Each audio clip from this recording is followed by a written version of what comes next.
Introduction. Good evening, everyone. First, let me share my presentation.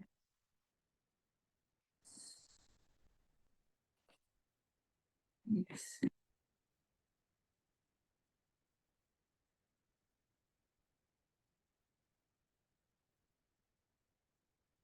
Thank you, Sonia. So, today's session we will be talking about psychosocial aspects in. We will be looking into what is psychosocial and what is its importance in palliative care. So usually what I do while taking sessions is that I try to make sessions as interactive as possible. So if you have any questions or you want to add something or you want to share your experience, please feel free to do that. Now let's proceed to our session. So since palliative care is a health related concept, we will first look into what is health. So in this slide, I have shown the definition of health. So this definition is given by World Health Organization. I'm sure you all have seen, you all know this definition given, definition of health given by WHO. But let's just keep this definition aside. I want to know your understanding about health. What is health according to you? I don't want any textbook definition. I want I want to know your understanding about health. It's a complete sense of well-being. Yes, it's a complete sense of well-being. And any other opinions? Free from any kind of diseases. Sorry, I didn't, it was not clear. Free from any kind of diseases. Yes, free from any kind of diseases. Okay. When you feel good and feel happy. Okay, when we feel good and happy, that's a good answer. A feel-good factor about yourself. Feel good factor about ourselves, yes. Okay. It's a gift from God. It's a gift from God. Okay, it's a gift from God. Definitely it's a gift from God. Otherwise, we won't be able to do any of our activities. Now we need help. Otherwise, we won't be able to do any task or activity. So first of all, we need help. Right? Yes, that's a good answer. Then.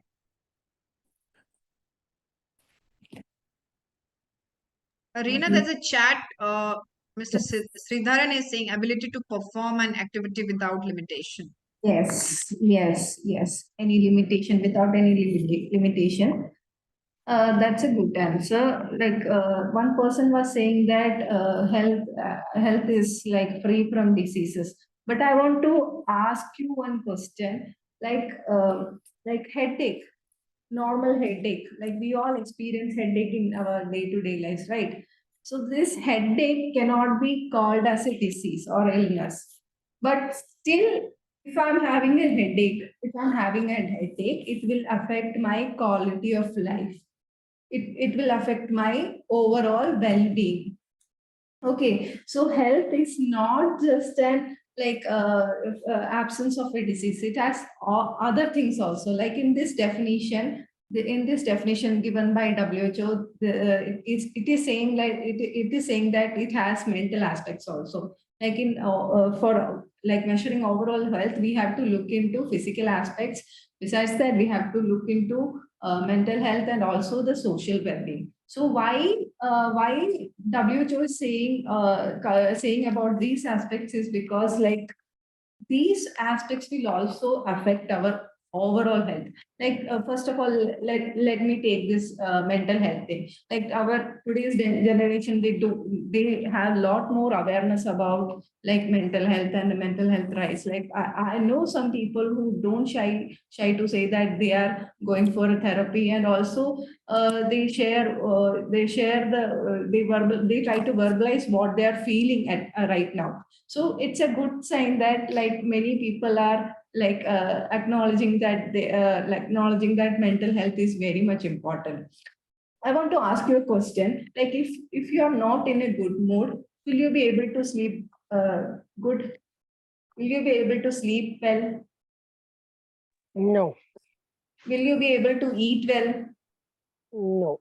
No. So what I'm trying to say is that mental health will also affect our overall health. Like if it's not good, then it will affect, it will start showing physically. Okay, so what I tell everyone is that like our body is a temple. So we are all as a human being, we experience so much emotions. Like we experience happiness, we experience sadness, we experience grief. There's so much a spectrum of emotions, and all experiencing all these emotions is okay. It's not totally normal for human beings, but how this becomes a problem thing is when we try to bottle up these emotions. If you are experiencing anything negative, you have to open up. If you have a trusted friend, or if you are seeking a therapy, then open up. So that's what I try to tell this to everyone. See, like our homes. Take the case of our homes. So like in all homes there will be some waste. So what will we do with the waste? What will we do with the waste? We throw it in dustbins, right? We throw it in dustbins. So and periodically we have to clean these dustbins, right? Otherwise, what? When the waste piles up, it will, like, the whole room will smell. That whole room will have a foul smell. Foul smell. So similarly, like that, our body is also like that. Like if you keep bottling up those all negative emotions, that will affect physically, manifest as physical illness. So if you have any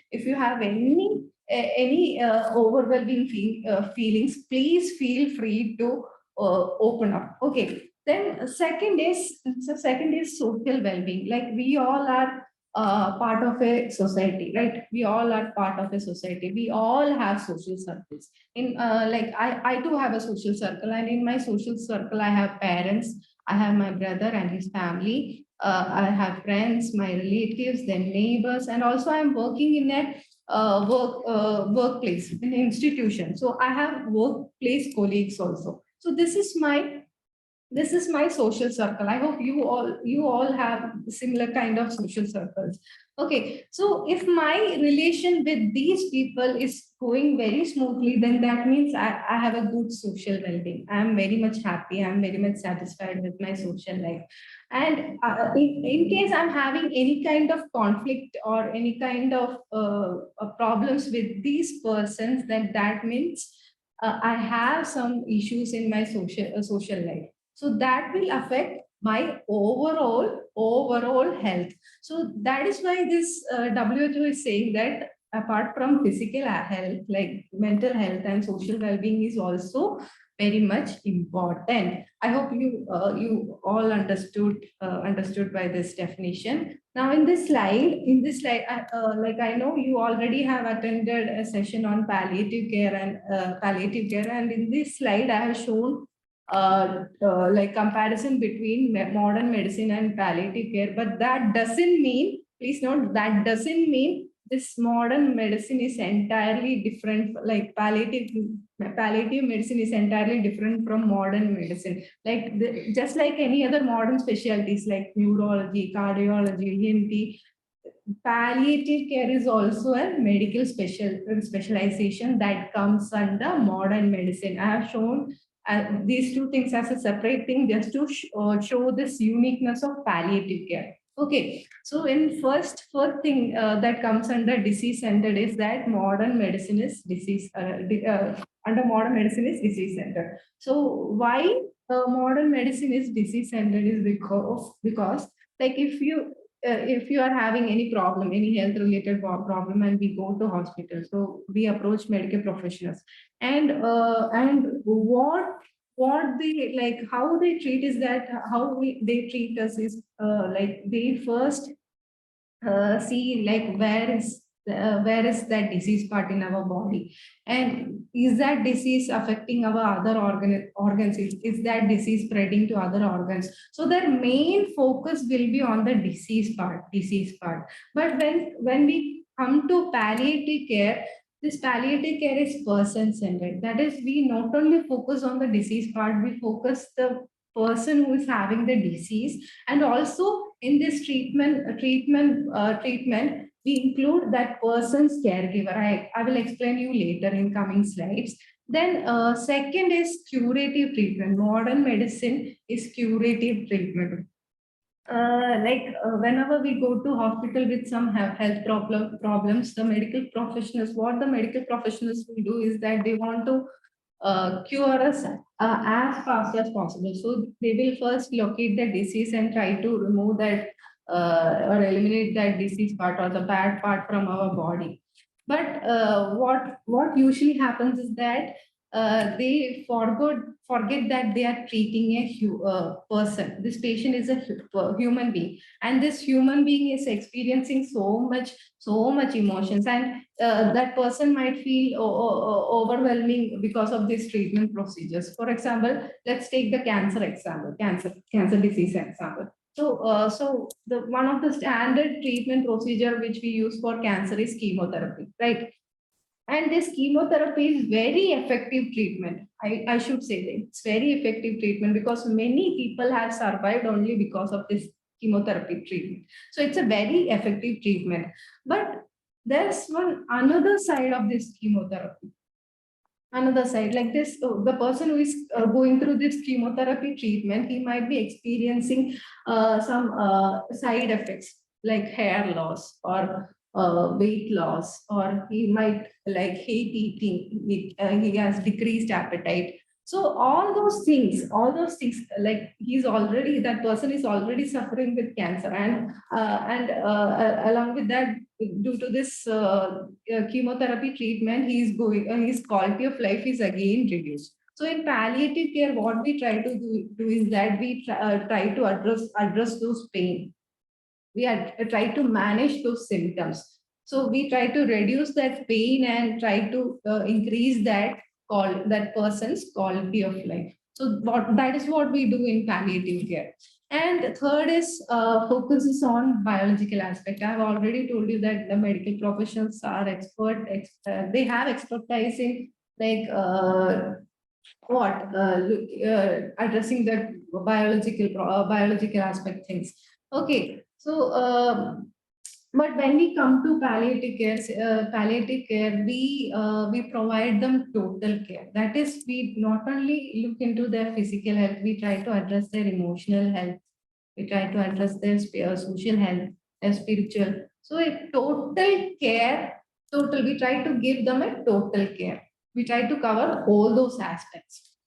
Okay, so when we another difference between this modern medicine and palliative care is that a person with a disease is called patient in hospitals. Okay, that person is having a disease, so he is termed as patient, and the family members will be called as a bystander because they are just like they are the relatives. So what they call them, what they term the relatives is bystander. But when we come to palliative care, since this is a person-centered treatment, we call that patient as a person who is having a serious health issues, and they are like the family members are not just a bystanders. They also have an active role. They also play an active role in like helping that person. So they are providing their care. So they are termed as what? Caregivers. And another difference is that institutional care, like even for a simple fever, if like assume that I'm having a fever. So what should I do is that I have to take a effort in I have to get up from my bed. I'm not okay with my fever. Then I have to get up, then I have to brush and have to dress, then I have to go, I don't know traveling. So I have to hire an auto, then go to their hospital. So I'm having this problem and I have to take this effort to go there. And if they have diagnosed with the dengue or malaria, then they will admit me there in that hospital. But when you are in palliative care, like 70 to 80% treatments are home-based care. That is, that medical team will be going to their homes and giving them the medical services. Okay, giving them the medical services. Why we do that, I will explain in coming slides. So I hope you have understood everything shown in this slide. Okay, so in this slide, I have I have written. I have shown what is psychosocial health. So so first we can try to understand what is psychosocial. So the psychosocial term has two words. Okay, two words. Like what people usually think is that this mind and body are two different things. They are not. They influence each other. They influence each other. So so this two words, psycho. So this psycho has logic part. Okay, not that mad thing. This psycho has a logic part, and then second word is social. So in this psycho means like everything that is happening inside our mind. So it has feelings, it has beliefs, it has attitudes, it has values. So everything that is happening internal. Okay. Now the social means anything that is happening outside our external environment. Like that comes in social environment, there will be like our family members, and they will be interacting with them will influence us. And also in external environment, you will be having friends and the institutions. You will be interacting with different, interacting directly or indirectly with different types of institutions like schools, hospitals, government offices. So all those things, all those are external things, but still they have the capacity to influence our mind. Okay, so what is psychosocial is that, see, these both things have the capacity to influence each other. So what is psychosocial is the interrelationship between our mind and our social environment, that is internal environment and external environment. Okay, so I will just share one of my personal experiences. See, when I was studying in school, I hated this subject, mathematics, very much. I used to score good marks in other subjects, but even after taking so much effort, I used to score very low marks in maths, and also have failed several times in that subject, maths. It's not my cup of tea. Okay. So what happens is that we have 3 unit tests in a year. Unit test. So the day before exam, I will be getting fever. I will be getting a very high fever. And when this fever, and you will be surprised when that fever goes. Like after finishing my exam, all that fever will be gone. The exam will start at 9 o'clock and it will end 12 or 11:30. So by the time it's 12, my fever will be gone.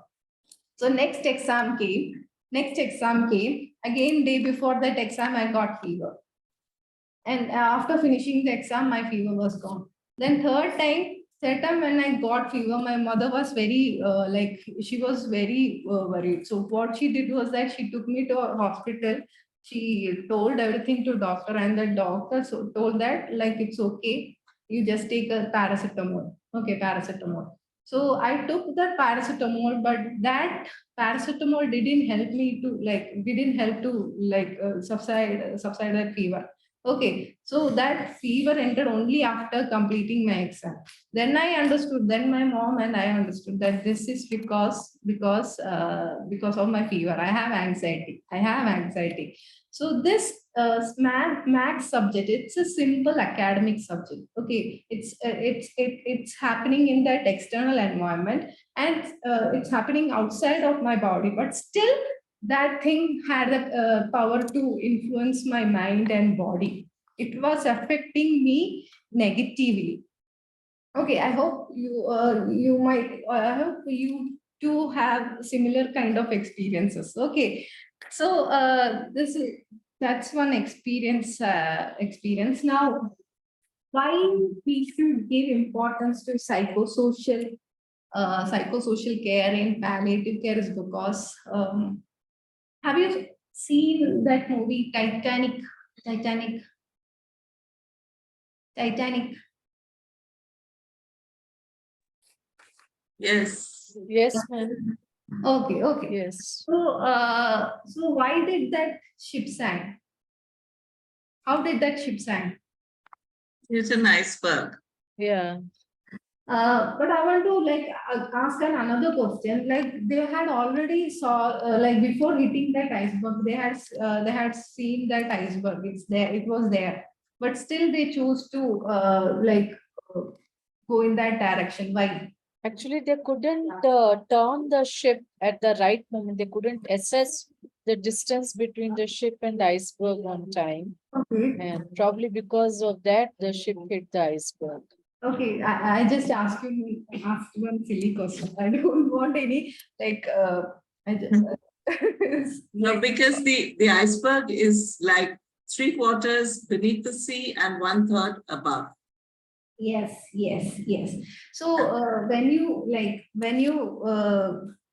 you visit a palliative patient's home, what you can see is that that patient is having some physical illness. It can be cancer, HIV, or etc. Anything, any serious illness, and also because of that, he's experiencing physical pain and discomfort. So that is what you can think. But when we observe it closely, we can see that because of that serious illness, he is suffering he or she might suffer other problems also. Okay, so that physical illness is just a tip of an iceberg, just a tip of an iceberg. So these are some major psychosocial problems which majority of our patients suffer. One is trauma, abuse, violence.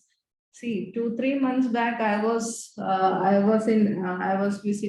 had visited one of our palliative patients home, and this palliative patient, he was just 33 years old.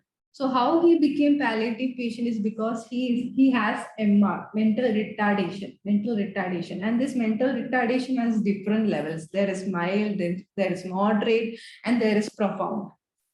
Okay, so unfortunately, this person is having profound MR, mental retardation.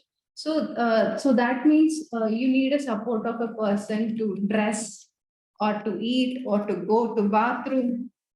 Okay, and his mother, his mother takes care of his every activities. Okay, so that mother is very dedicated person. That mother looks after this person's needs and everything. Okay, so he gets his medical treatment from one of our famous mental health center in Trivandrum, and one day, one of his doctors told to this person's mother that uh, get him married, all his problems will be cured. All his problems will be cured.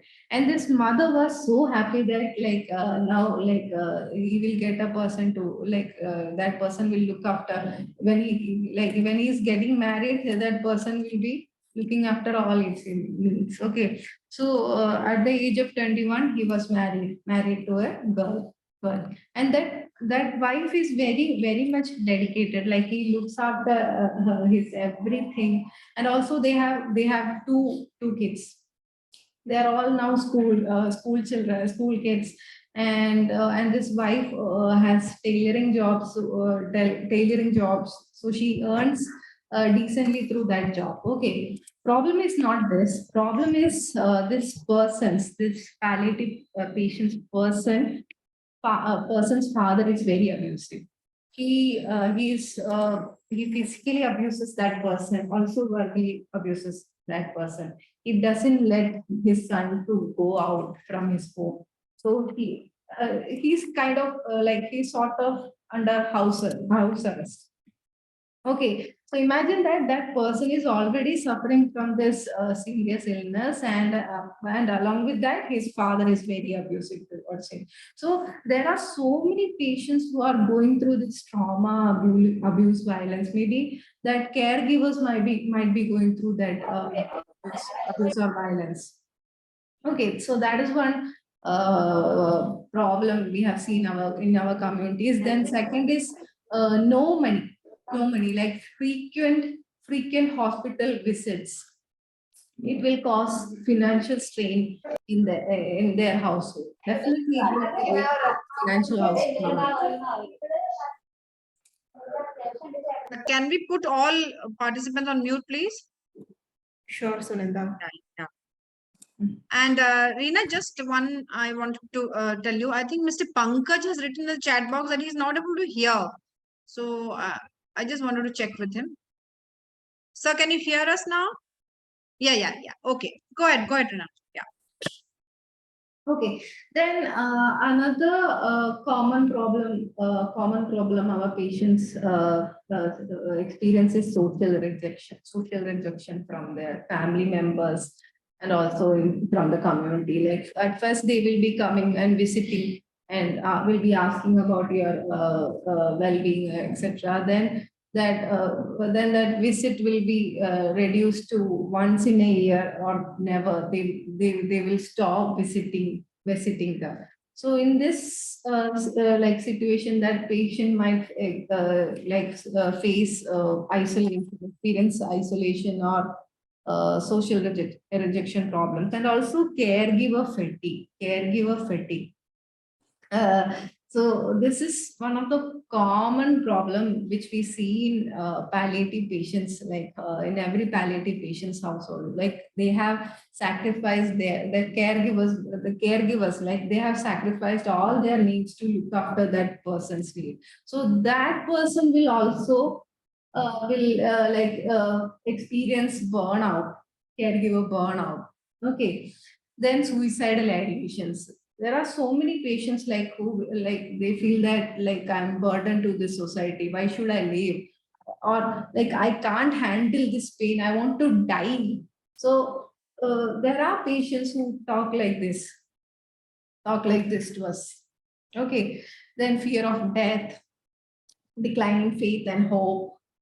So these are some common problems, psychosocial problems, which our patients and their caregivers face. So illness is not just a physical thing. Okay, illness is not just a physical thing. If a person is having any physical problem, that might have an effect on our psychological problems, psychology or socioeconomic problems. They might have lost their job, like they had a job, but because that person became paraplegic, now he lost his job. Okay, so it might cause financial strains in their home. Then spiritual problems. Here, by spiritual, I don't mean this religious thing. Okay, like there are people who go to temple and church for ventilating their problems and to get peace. Okay, but there are some people who get peace and pleasure from painting, just by painting or writing. So that is also a spiritual health. Okay, so that person is having, a palliative patient is having a serious health related suffering. So is that person getting peace, is finding a space to get a peace or ventilate his problems? So all those things are like taken care, and like we try to address those problems in a palliative care setting. Okay, So since we try to cover this total care, we need expertise from different fields. Okay, so I'm a social worker. I don't have expertise in diagnosing the disease or managing their wound. I only have that expertise in psychosocial aspects. I can say that this person is having this psychosocial problems, or that person will be facing challenges from this community. Those things I can say, but this wound management or diagnosing thing is not my area. So for that, we need doctors.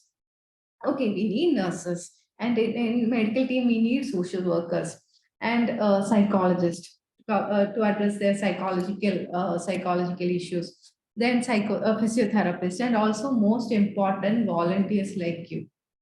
They have a huge role in helping palliative patients. Like they support the patients in navigating life challenges.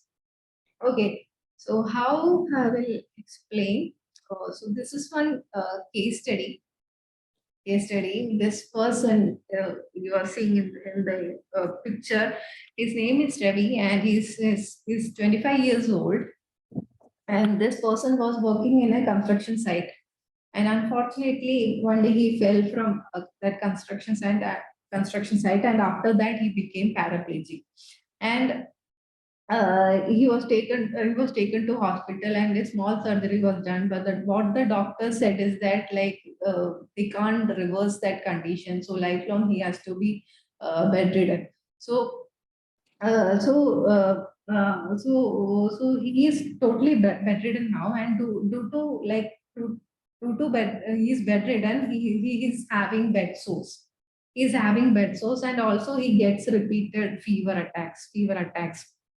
Okay, so this one is that's a foul smell coming from his bed source. Okay, so this are the all these are Ravi's physical problems. Physical problems. Now let's look into Ravi's psychosocial problems. Ravi is a married man. Okay, married man, and also he has a kid. And this wife is not educated, and that wife doesn't have any job. And this Ravi was a breadwinner of that family. But now, because he is bedridden, what the family does is that they have to depend on Ravi's elder brother. So if they have to buy groceries, or if they have to go to hospital, they have to depend on this Ravi's brother. Okay, and Ravi also, if someone comes to visit comes to visit what Ravi will do Ravi will do is that he will like shout, go out, I don't want to see you, go out, don't come. Okay, so what he will, so that is one another problem, and also he blames God. He blames God, like, why have you given me this condition? And also he has suicidal ideations, like he feels like he's a burden to his family, he's burden to his wife, he's burden to his family. And also like that pain is too immense, so he is not able to manage that pain, and he wants to die. And also he's thinking like, if I die, what will happen to my wife and kids? So these are the problems, psychosocial problems Ravi and his family members are going through. Now, I want to ask you another question. If Ravi comes to you, if Ravi approaches you as a volunteer, how can you help this person? As a volunteer, how can you help this person?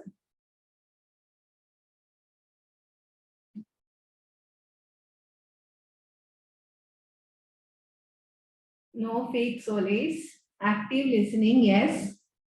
Active listening, then hear him out, yes. Yes. I know so many palliative patients who say, who just say that they don't have anyone to talk. So, so if we can like just make a like go there and talk with that person, that will have a huge impact in their life, that patient's life. Yes, helping the wife and yes, chat. Can you take the chat? Helping, okay, try to ease or relieve the symptoms, okay, and good hand to do a dressing regularly. Yes, like what we like, there's a training department, and what they do is that they train volunteers on wound management. So as a volunteer, if you have a training on wound management, you can help Ravi with this wound management. Yes. Arrange an airbed. Yes. Yes. Validate his emotions and help him process it with empathy and understand his social problems are real. Offer help where possible. Yes. Okay. So all these are very good interventions, very good interventions. Okay.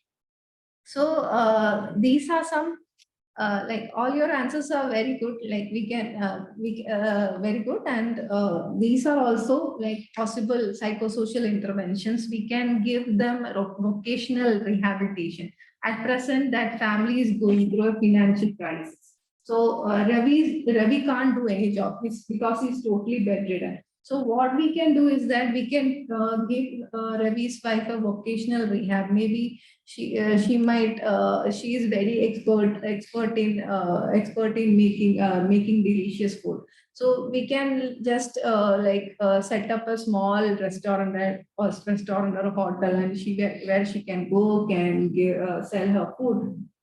Or maybe we can give her training on candle making. So through that, through giving her vocational rehabilitation, we can empower her and also that family. Okay, she can earn some money from that job. And second is counseling.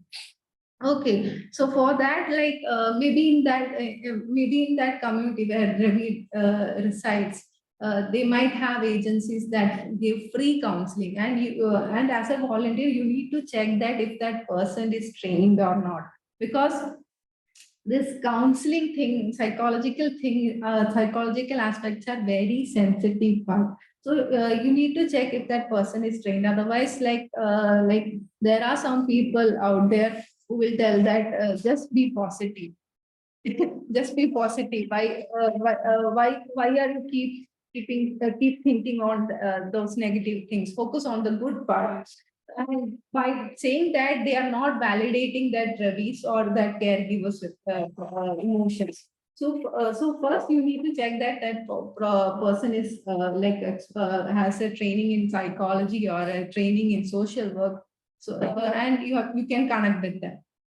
Okay, so like in Trivandrum, there's one agency called Loyola Extension Services, and they provide free counseling services. And the professionals who are giving counseling services are all like trained in psychology and social work. So you can as a volunteer, you can try to locate an agency that is giving free counseling services. There are lots of telehealth services. You can Google and you can find out in your region what are the available resources. Okay, then linking them with various support groups. Okay, so I had already told you that one of the major problem with our palliative patients experiences social isolation, rejection from the community, from the neighborhood. So what as a volunteer we can do is that we can try to identify support groups in our community. Like in Kerala, we have Kudumbashree. It's a microfinancing group, women's self-help group. So if we can connect that caregiver with this Kudumbashree or that patient with Kudumbashree, maybe that family will be getting that support from this group, self-help groups. Okay, then connecting them with various government schemes. Okay, that central government and state government might be having so many pensions and schemes. So we can connect that patient with this schemes and pensions, and through that they will be getting help. Okay, then follow up is very necessary. Like if you stop following up, maybe that person will be suffering another problem. So we need to check regularly. You don't have to call every day, just fix a period like once in a month or once in 2 months. So just fix a period and just ask them if is everything okay? Are you facing any other problem? So these are some possible psychosocial interventions which as a volunteer we can do. Okay, so I want to show one video. This video is about one of our patient who is residing in Puar. Puar is a coastal area and it's very vulnerable area. And this patient, he's a wheelchair user.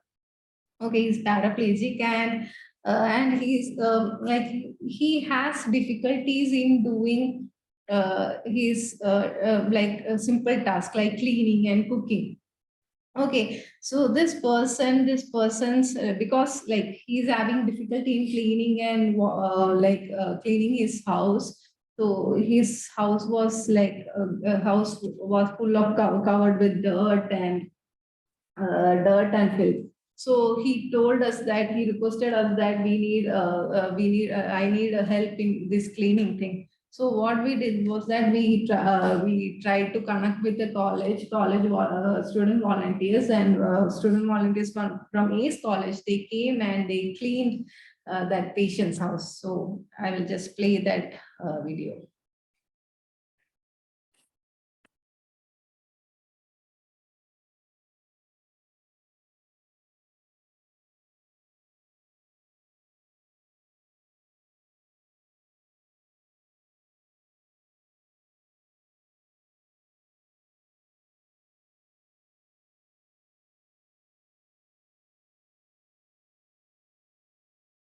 Just a second.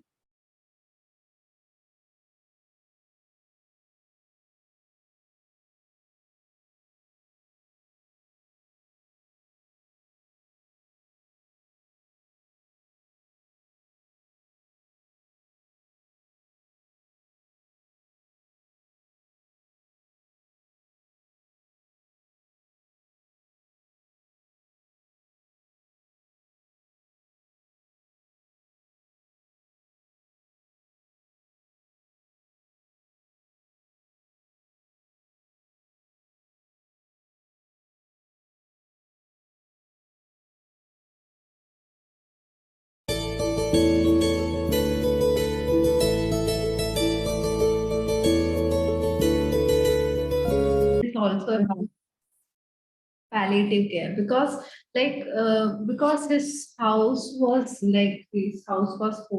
covered with filth and dirt, and that was affecting that person's quality of life. And after when the students cleaned everything, that person was so happy.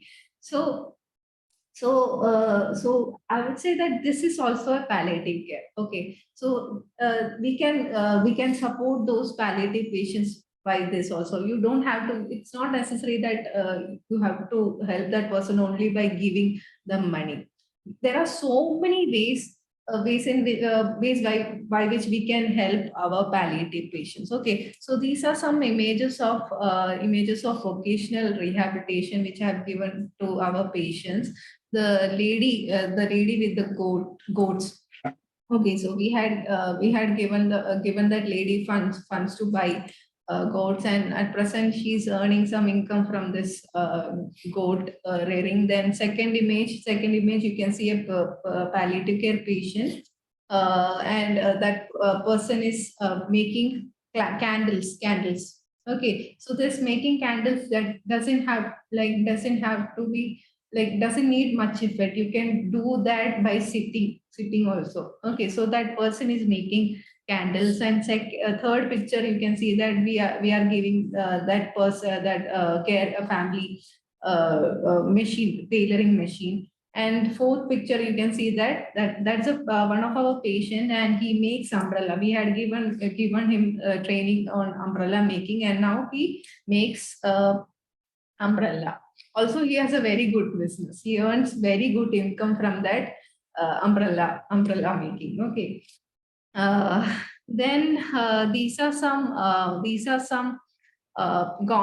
state government pensions, state government schemes and pensions. Okay, so there is cancer pension, which we try to connect this pension with our patients who are suffering from cancer, and Swavalamban scheme, then Karunya scheme. Okay, I won't be going into details.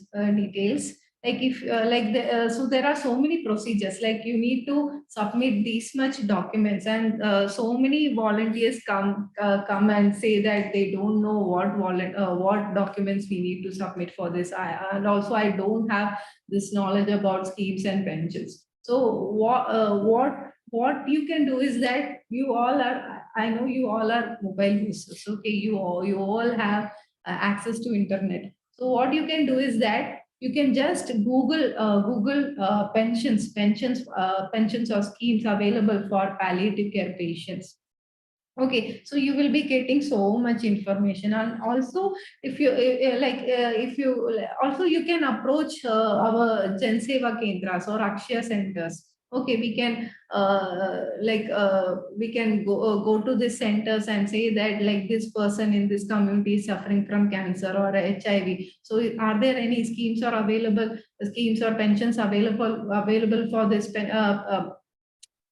patient? Then that center staff will be saying that these are the pensions available and you need to submit these much documents. So we can connect that patient with the Sakshya center, or like if that patient is bedridden, you can act like a bridge. You can just say that I need these much documents and I will submit to the Sakshya center or Jan Seva Kendra. So so through this you can help patients connecting with the schemes and pensions. Okay, so these are some simple practical ways to help palliative patients and caregivers. Okay, so first thing I learned from my experience in this setting is that money is only a temporary solution. Okay, like money is very important. Like if we have money, we can buy so many resources, but still it's a temporary solution. Okay, like it's not a sustainable thing. Like if you give a 500 rupees, that 500 rupees will be khatam by the end of the day. Okay, so you need to find sustainable solutions. Okay, so also there are volunteers. I know some volunteers who have like helped us in raising funds for our palliative care patient. Like there's one college called the college where I studied, University College. So this college has active NSS volunteers, National Service Scheme volunteers. So and also they have adopted one community, one slum area, and what they do is that like every week they supply medicines for these palliative care patients. Every week they do that. Okay, so one week they were having a shortage of funds. One week they were having shortage of funds. So what they did was that they bought at that time it was a season of watermelons. So what they did was that they bought so many watermelons and they made juice out of this watermelons, and they sold a glass of watermelon juices in public spaces like bus stops and parks. And by the end of the day, they were able to generate enough money to buy all those medicines, and they bought all those medicines and they supplied all those medicines to the palliative care patients. So so if you like there are options, like if we can just use our ideas and try like make those ideas into action. Okay, so other way is that we can find opportunities to help palliative patients and caregivers. Like just now I told you that there are so many pensions and schemes available. Okay, so majority of people don't know what the schemes are, or what schemes are available to them. So you can just like Google those Google about those schemes, and you can tell that to the patient's family, or patient, and to the patient's family. So there are so many opportunities available. Okay. And like if you don't know what documents you need to submit, you just Google it, or you go to Akshaya Center or Jan Seva Kendra. Okay. Then third is assisting them with activities. See, for us, like dressing up or brushing our teeth or cooking. Those are very easy things for us to do. Okay, but for palliative patients, it's very difficult. It's very difficult task. I have seen palliative patients who are hungry, have stayed hungry. Like they have all the kitchen items in their kitchen, but still they don't have the energy to get up and cook. So as a volunteer, what we can do is that just like I'm not telling that you should go to their home every day and cook. Just for one day and for one time, cooking for one time is enough. Okay. So, also cleaning, I had already shown you the video, like by cleaning also you can you can help the palliative care patients. And last is, which you all said, spend a little time with them. Spend a little time with them. 5 minutes is enough, or 10 minutes is enough. And that will have a huge impact on that patient's life and also your life. Okay. So spend a little time with them. Like what we all do is that if I'm having any problem, emotional problem, or if I'm facing any overwhelming emotion, what I will do is that I will call up my friend, and I ventilate everything to my friend. Okay, so because I ventilate to that person because I trust that person. Okay, so what you can do is that just spend a little time with them. What like majority of palliative patients, they don't have a space to be vent out their emotions, or like talk about what all things they are experiencing. Okay, so just spend a little time with them, and you don't have to do this every day. Once in a month is fine. Once in a month is okay. Okay, you just need to ensure that you are correctly following up. Okay, so these are the ways in which you can help palliative patients. So thank you. That was all about this psychosocial aspects in palliative care. If you have any questions, you can ask, or you want to share your experience, you can also do that. Please.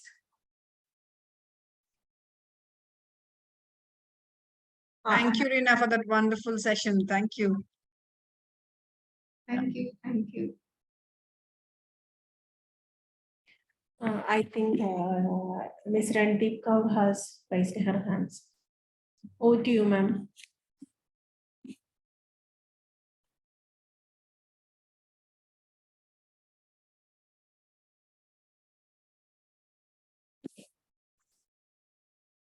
We can't hear you. I think you're on mute. Thank you. Thank you so much.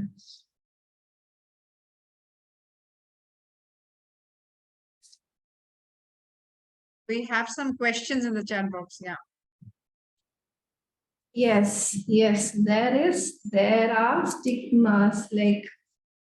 Sneha, please allow them to unmute. Yeah. Any comments from I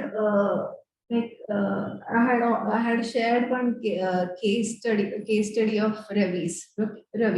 So I have also shown you an image of Ravi. Okay, so he is having a urine bag also. Okay, so like there are volunteers who are like, they will say that I'm ready to help that person. ready to help that person, and when they like come face to face with that person will like at first sight that person will be getting like shocked. He will be getting shocked. Okay, so we have seen volunteers who are very hesitant to help palliative care patients because like in this whole total medical field, like the most intense suffering people will you will be seeing most like people with like huge suffering in this palliative care. Okay. Also, what I have experienced in communities that many people don't know what is palliative care. What is palliative care? Okay, so that is the first challenge as a professionals we face. Like when we go to communities, we say that this person should be getting palliative care, and what many people think about palliative care is that this is a charity work. Charity work. Since we are covering total care, we provide like we identify our vulnerable patients, we give them educational support, we give them food kits. So what other people think is that they are doing this because this is a charity work, but but they don't know that this palliative care is an independent, it's an independent medical specialization. It comes under modern medicine, but still many people don't know that what is palliative care and its scope. And yes, Hello. yes, Parul ma'am. Yeah. Reena, I should say this session, you have really touched the core of palliative patients, Thank you. because at our NGO also we have at Dipshika a large number of patients coming to Mumbai for treatment. I think Sunanda ma'am knows, she has visited the place. Parul ma'am, I want Yeah. you to introduce yourself and please tell about Dipshika. People should know, please. Myself is not very important, but I think, yeah, Dipshika.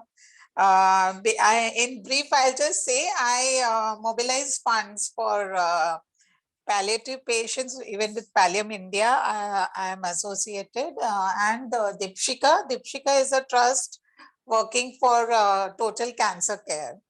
This is especially for patients coming from Assam, northeastern states. As you all must be knowing, it's a very high incidence of cancer there. And they come to Mumbai for treatment at Tata Hospital.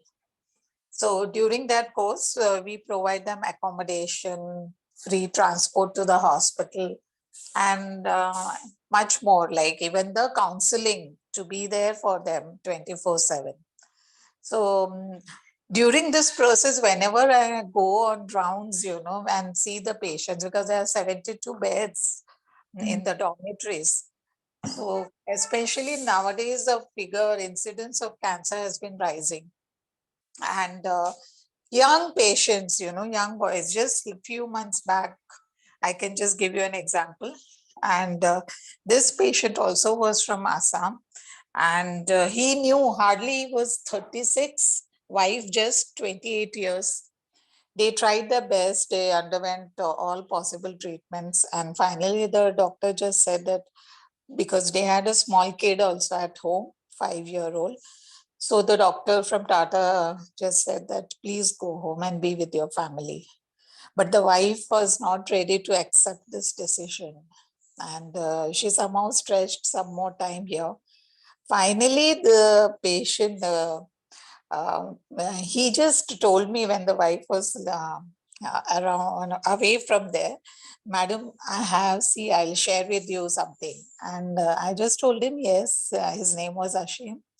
And he showed me on the mobile a plot of land which he had bought to build their own house. So he said, this is just a dream. Even my parents would have stayed with us together. At least I could leave behind a house that is a basic need of my family. And I don't think I'm going to be able to complete that. These were his last words, and when he showed me his mobile, and the wife, of course, didn't know about it. And I just looked at him, but he was mentally prepared, because towards the end, he couldn't sit, he couldn't sleep. There was no, any position was not comfortable. And he was just having an orange, and pomegranate was the only a fruit which he could have. And he just had an orange and he said, ma'am, you have to share this with me. That was the last I saw him here. And I think just in May he passed away when he went back to Assam, but at least amongst the loved ones, not here. We were worried because we can't push him out. And whenever I would enter the room, so I would, of course, beforehand tell his wife that I'm supposed to be there, and they would look forward. And when I enter, he'll always say, oh, my angel has come. It was so touching. My own existence, I felt, is meaningful. This is what I have shared with so many other palliative patients also. So Reena, what you spoke, I just could relate to it. I hope I didn't take much of time, but definitely I wanted to share. Yeah. And I want to tell everybody that I have visited the Dipshika Center in Mumbai. So Parul ma'am has taken me around. So it's a beautiful setup. So anyone who's in Mumbai can get in touch with ma'am and can also see how beautiful work they're doing. Thank you. Yes, I would request Anandaji if you'll share Parul ma'am's number. Sure, sure. She's there Because, in our yeah. group. She's there in Oh, our group. she's there. Fair enough. Fair enough. Then I get in touch. And yeah, I mean, it's really, really overwhelming, Parulji, what you just shared, and Reena ma'am. So that just brings to my mind. I know we've been discussing to really get some structured work into place, right? I've been in touch with Bhageshri ma'am and Sunandaji, but that's the biggest fear, right? All the things, Reena ma'am, that you today spoke about. I think we really need to be a little more prepared, right? Because the minute we might just put some volunteers in place, even getting the contacts of the patients from the doctors is not difficult, right? But I mean, the groundwork in terms of being able to support those patients in every single way that you spoke, right? Not only the psychosocial, I'm sure that economic aspects also play a huge role. So if tomorrow you have to cut a sorry figure, that's my biggest fear when we'll start some structured work in the palliative care. How do we then cope? Because in other projects that I've been working for, when you talk about the self-help groups or when you're talking about the government schemes, it's a task. And I don't think most of those schemes are really effective when you link them and they don't have people to run around for them, right? So I understand the volunteers will play an important role. But yeah, I think it makes you want to start immediately into this space. And yeah, a great today's And subject. Yeah, thank you. one more incident I'll share is 86-year-old, she is also multiple myeloma patient because this is from my NGO Bombay Leprosy Project. I think I had given her a presentation also during my course at ECO, and she knits and crochets very well. So see, just imagine, she's also a survivor and she made lovely heart-shaped, woolen, small, because, last year the theme of Palliative and Hospice Care Day was uniting family, having emotions, for the Palliative Care Day. I think that the very logo was the heart shape. So she created this, she knitted this. Every life is precious, healing hearts and communities together. That was the theme for last year's Palliative Care Day. And these heart-shaped, I pinned on the same patient, both wife, husband ka saath mein. That time he was much better. He was undergoing chemotherapy and he had a lot of hopes, So in their room, both of them, and with the heart shape on his, I still have the photograph and I just look at him, so happy they were together and with that heart shape. So mostly all such patients, we pinned that and they were so cheerful, to see. So imagine one caregiver, she's an 87-year-old and still she's so bold, though it has relapsed for her.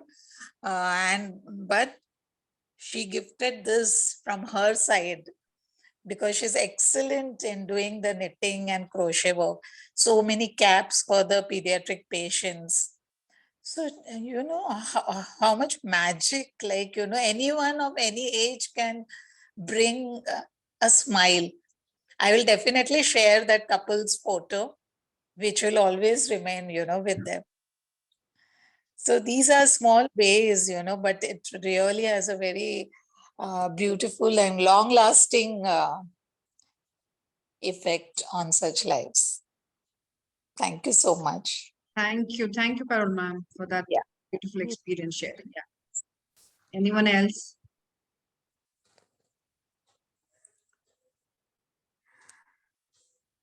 So I want to talk about this volunteer, mobilizing volunteer. It's very difficult in communities.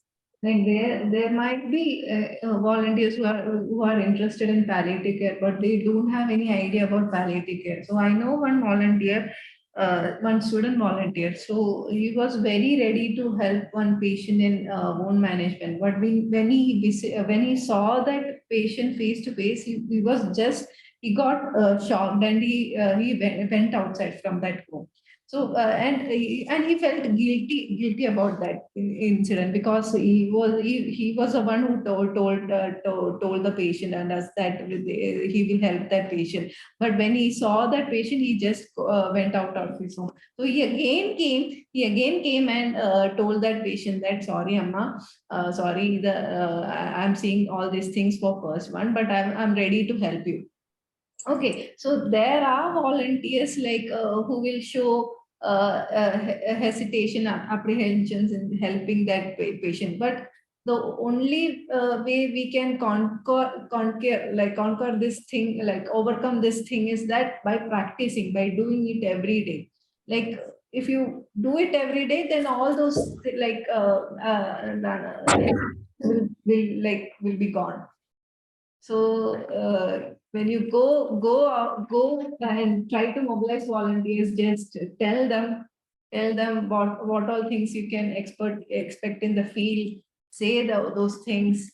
Say that you will be experiencing all these problems. Then by practicing only we can overcome these problems.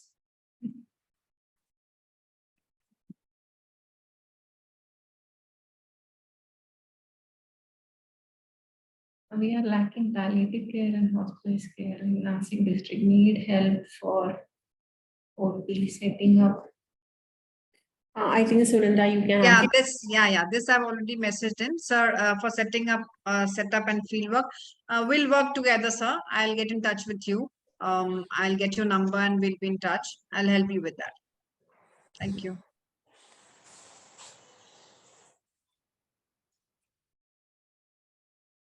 Any experience to share?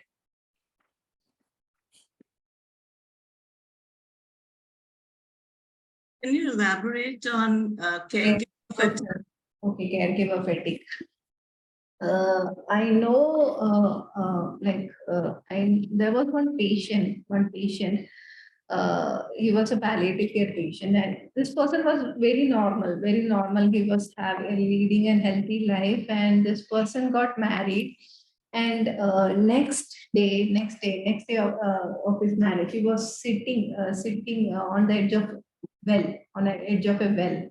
So accidentally, like he fell down inside that well, and after that accident, he became paraplegic. Okay, paraplegic. And at first, like wife was like, okay, that I will support my husband throughout every situation, So this wife, she was very much dedicated. She looked after everything for 10 years, 10 years. And please note that this person was just married. And because of this accident, she sacrificed all needs, and just to look after that husband. And after 10 years, that wife came and said that now, like I can't live with you. I want to start my life again. Okay, we can't blame that wife also. Because she just kept all her needs aside and aside to look after the person. Okay, so after and she went to her home. And this was very like the patient was not able to manage this thing. He became very depressed, and what he did was that he just tied a rope near to his window and suicide. He committed suicide. So in this situation, like we can't blame that wife also. She looked after him 10 years, and she was totally burned out. And that that's one of a caregiver fatigue example. And also uh, like um, like that person, if like in a family, mainly the men are the breadwinners, and after like if the person becomes the breadwinner becomes palliative patient, now the wife has another role also, like she has to play a double role of that person. She has to go out, and she has to earn, and she has to manage that household. So all this will be overwhelming for that person, for that caregiver. Yes. I think Mr. Abhilash Praveen has something to share. Yeah, hi. So I just wanted to share my experience. I've already put that in the chat box, but I just wanted to tell it also. I looked after my wife for 2.5 years when she had cancer, and towards the end, I think it was about 4 or 5 months before she died. We were in a hospital, and we had to stay there for about 10 days, and we were in the hospital. I was taking care of her, myself and my wife alone, and I used to take her to the OP and then bring her back to the room and everything. And suddenly, one day when I was taking food, she was talking on the phone, and I repeatedly told her to take the food because she was taking medicine. So I asked her to take food, and then I told her to talk, but she refused multiple times, and she was continuously talking on the phone. And suddenly I got upset, and I started shouting at her, saying, "See, I'm taking, I also need care. I'm taking care of you. I'm suffering for you," like that. I started, shouting at her, and immediately she kept the phone and she started crying. And from that day onwards, she started feeling that she's a burden to me. Till that day, she was enjoying my company. She thought I am always with her. But after that, after what I spoke, she started feeling that she's a very big burden to me. And I think that is what happens when that with the caregiver fatigue. I didn't really want to do that, but somehow, I don't know, unconsciously I did that, and I really felt very sad. And from that time, I tried to make sure that I don't put my emotions on her. I just wanted to give care to her. So just wanted to share. Thank you. Thank you, Abhilash. This is actually, very true, and many families must be facing this, not only you. So I think after listening to you, we can connect, many certain things must be happening in every family. Thank you, Abhilash.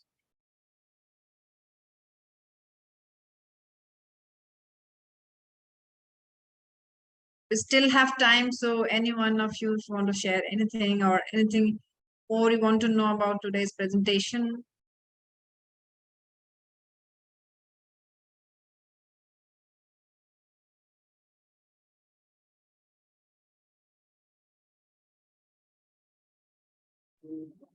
Ma'am, actually, we have been talking about psychosocial support, and I think economic support is major part of that psychosocial support.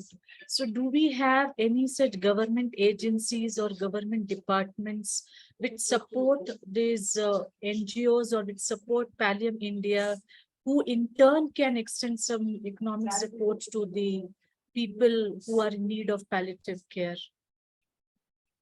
I think I'll go for this, Reena. I know that there are government schemes, especially for cancer patients and other BPL category. There are different, it differs from state to state. We have to find out which state we are talking about.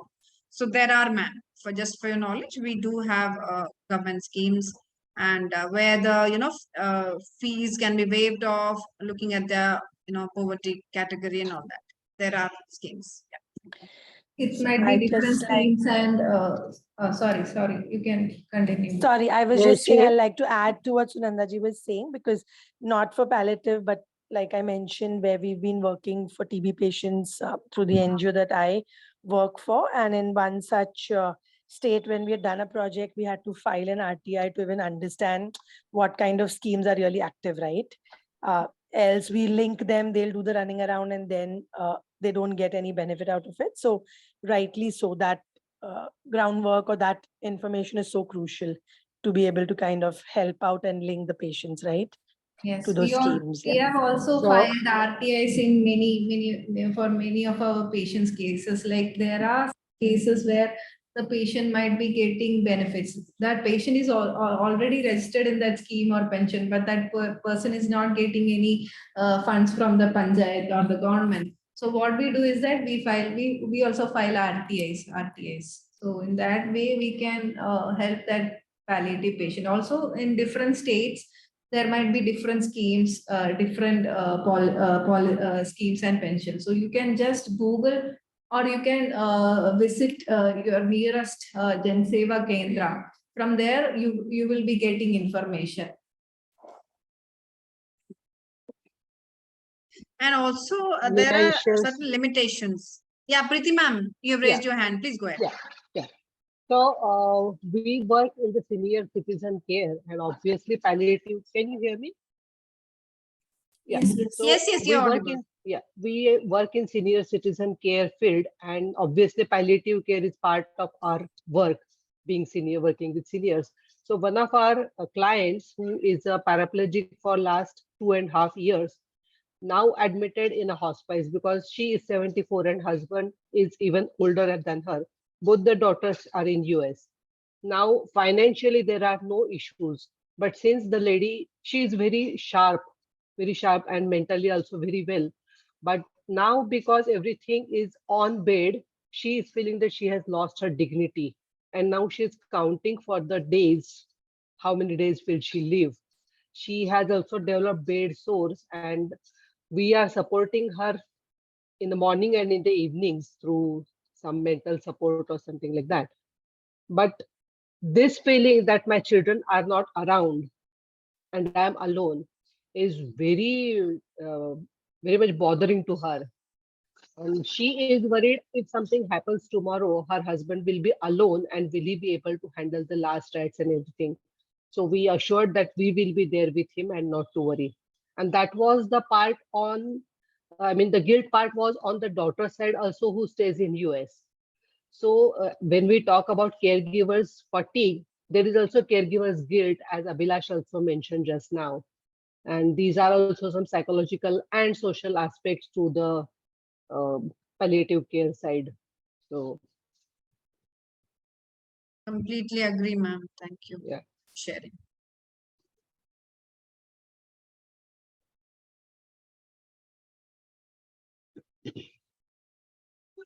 Sunandaji, please don't call me ma'am. Okay. Yeah, please completely. Yeah.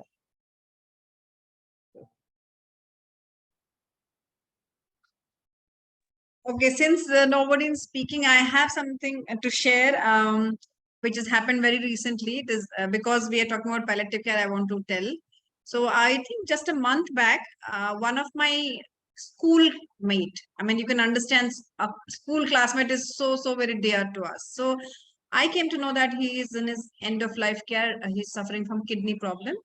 And I just went to visit him because he lives in my city. So then and that time he was obviously on the bed and just gasping. He was on oxygen and everything. But then looking at him, I just remember all my, school days with him and all that. So it was very painful.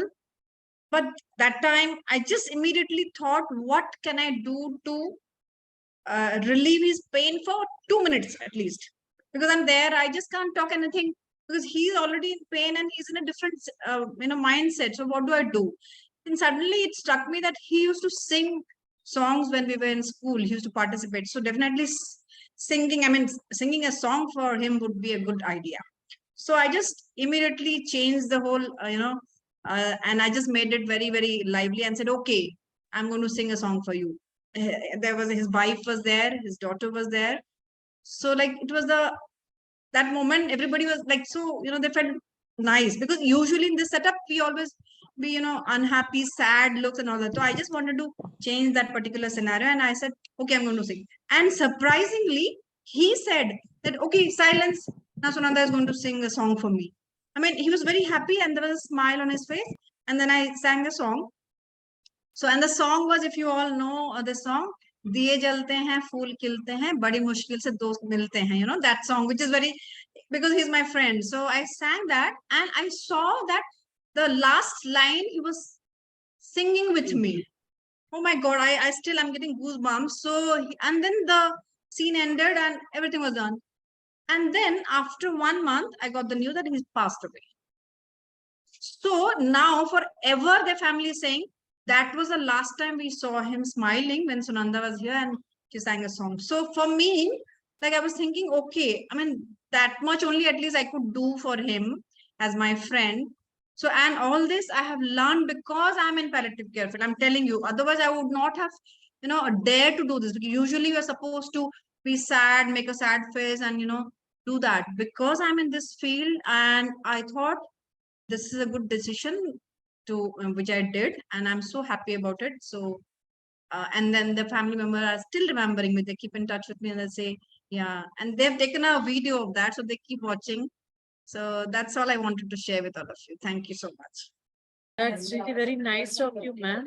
Because we are talking about social support, I was just thinking aloud that, we have something called as process of socialization, me being a student of sociology. So I think even in our process of socialization and in our process of parenting, if we are able to teach the kids the more, natural acceptance of death, I think in the long run, because unfortunately, the way things are going, a day will come very soon whereby every fifth person will have cancer.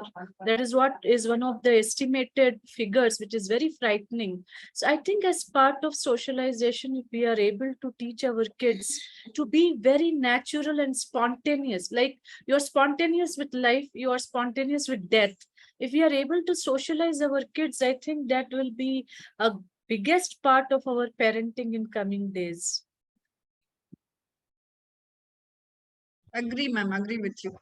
And that's why we also trying to involve the volunteers of NSS or any school or college who's wanting that.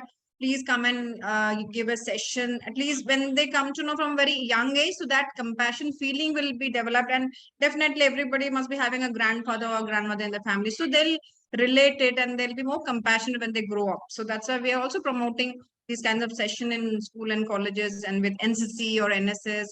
And you all also can help us if you have some kind of setup like this near your, in your region. So we can also plan for sessions with them.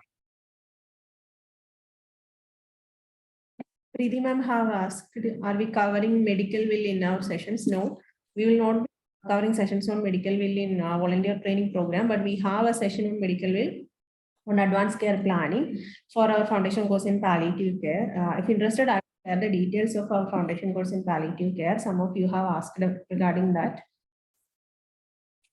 So we'll be having our foundation course in palliative care, psychosocial interventions. It's starting from the next batch is starting from August, 16th of August. So we'll be having 16 sessions, each session 1.5 hours. It will be like 1 hour session, half hour discussion and case presentation. Help to meet the patient with cancer.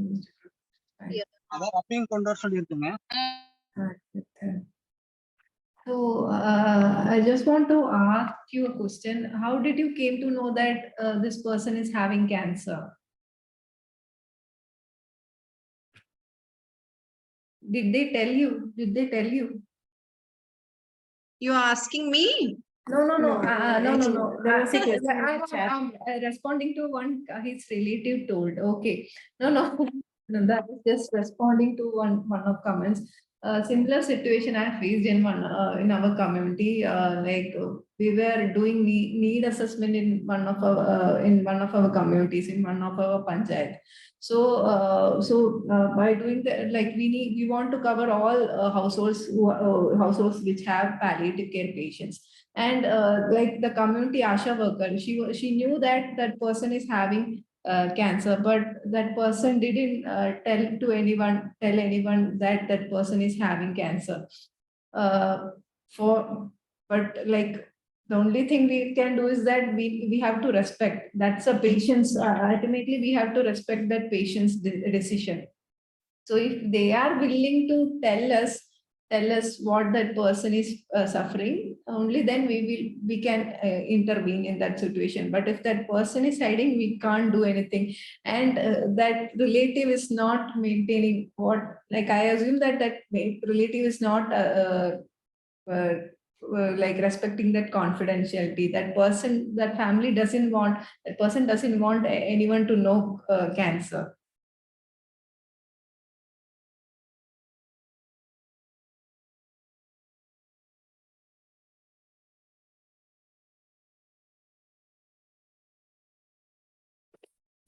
One lesson I have learned in my work life of 22 years, that don't offer help until asked for.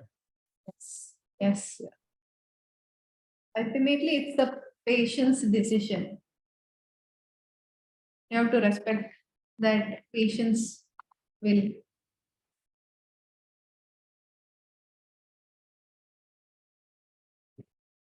So I think we have just 1 minute left.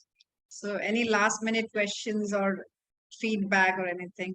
No feedback, you have an option. Sinia is going to share, but you can just take the 1 minute opportunity.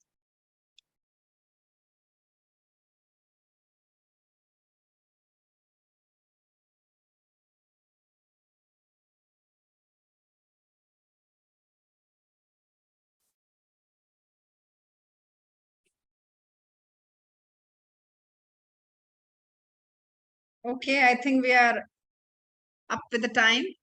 Sinia? Yes, Reena. Yeah. We can wind up the session. Yeah, so thank you all once again for being so patient. And the wonderful part of this batch is that it's becoming so very interactive. Every day we can see people, interacting, talking about the questions. It's very nice because it feels good. And the faculty also, feels good that it's an interactive session.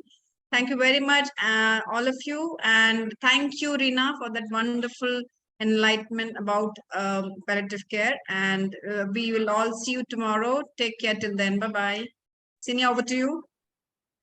Thank you all for joining for today's session. Tomorrow we'll be having session on home-based palliative care. We'll see you then. Bye-bye. Thank you. Thank you. Bye-bye.